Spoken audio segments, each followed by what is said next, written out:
আমার ভীষণ রুচি। আমার বেবি থাকার সত্ত্বেও আমি শাড়ি পরিধান রেডি হই। আমার রেডি হয়ে সাজুগুজু করতে ভীষণ ভালো লাগে। আমার হাজব্যান্ডও অনেক লাইক করে শাড়ি। আমার আম্মু অনেক লাইক করতো।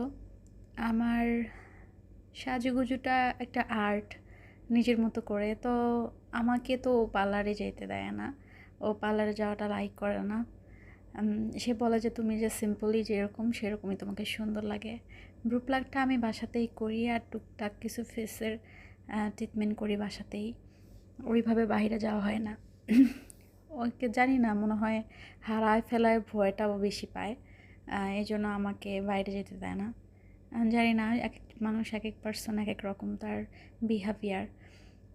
আমার শাড়িটা ভীষণ লাইক বলে আমার মা তো নেই, তিনি গত। আমাকে প্রত্যেক ঈদে আমার আম্মা আমাকে একটা করে গ্রাউন 3 পিস আর একটা করে শাড়ি দিত।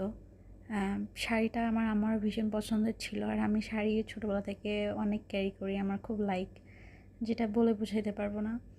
আমি নিজের জন্য হলেও সাজুগুজু করতে ভীষণ পছন্দ করি। আর সারাদিন অনেক কাজ করার পরও ভীষণ টায়ার্ড থাকি।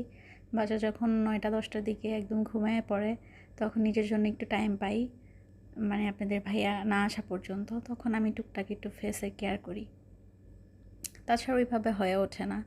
সারাদিন কাজের মেয়ে আছে, সে সব কিছু কাজ কমপ্লিট করে দেয়। দেন আমার তো 3 বেলা রান্না, বিকেলে নাস্তাটা রেডি করতে হয় নিজের জন্য। সব কিছু মিলে ভালোই লাগে।